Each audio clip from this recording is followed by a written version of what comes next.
Guntur urban party అధ్యక్షులు, రాష్ట్ర industrial corporation chairman డేగల ప్రభాకరరావు గారిని తమ సందేశం ఇవ్వాల్సిందిగా కోరుతా ఉన్నాం.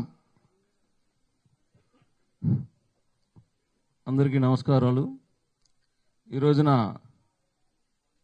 ఈ ఆత్మీయ సమావేశానికి ఏర్పాటు చేసినటువంటి మన శాసనసభ్యులు కొలగపూడి శ్రీనివాసరావు గారికి ధన్యవాదాలు తెలియజేసుకుంటూ, అలానే ఈ రోజున మనందరం కూడా సమావేశం కావడానికి కారణమైనటువంటి మన గుంటూరు కృష్ణా జిల్లాల గ్రాడ్యుయేట్ అభ్యర్థి అయినటువంటి ఆలపాటి రాజేంద్ర ప్రసాద్ గారికి ధన్యవాదాలు.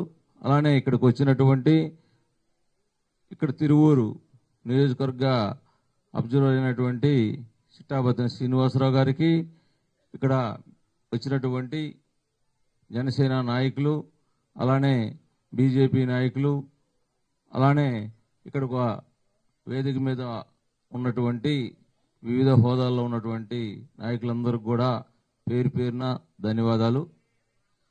అలానే ఈ రోజున ఈ కార్యక్రమానికి పెద్ద ఎత్తున వచ్చినటువంటి నాయకులందరికీ కూడా, కార్యకర్తలకి, నాయకులకి అందరికి కూడా ధన్యవాదాలు.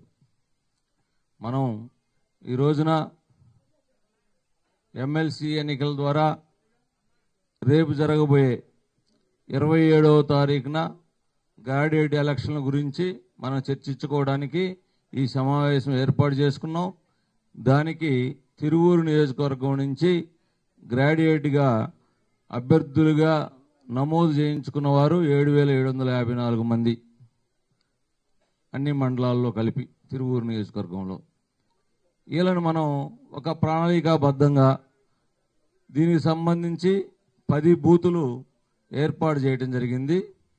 ఒక్కొక్క మండలంలో 2 బూతులు, ఒక్కొక్క మండలంలో 1 బూత్, 3 బూతులు 2 గాడికి మొత్తం 10 బూతులు ఏర్పాటు చేయడం జరిగింది.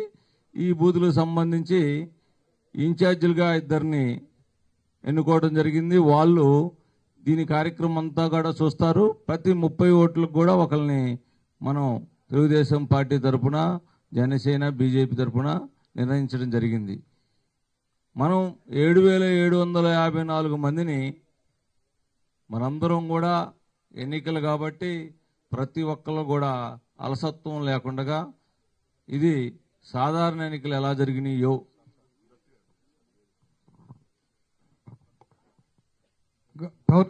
సోదరుడు దేవదత్త గారిని వేదిక మీదకి ఆహ్వానిస్తున్నాము.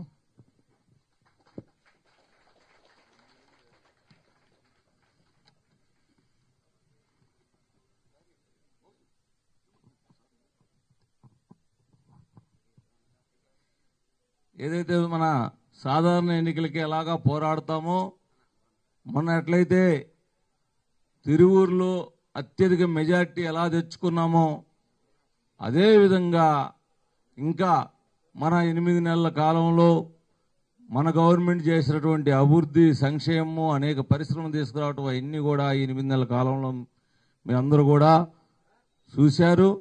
మనందరూ కూడా ప్రతి ఒక్కరికి ఈ గ్రాడ్యుయేట్ ఎన్నికల్లో నమోదు చేయించుకోబడినటువంటి వారందరికి కూడా తెలియపరిచి, ముఖ్యంగా టీచర్స్ తోటి వాళ్ళతో కూడా మాట్లాడి, గ్రాడ్యుయేట్లు ఎక్కడున్నారో వాళ్ళతో కూడా చర్చించి మన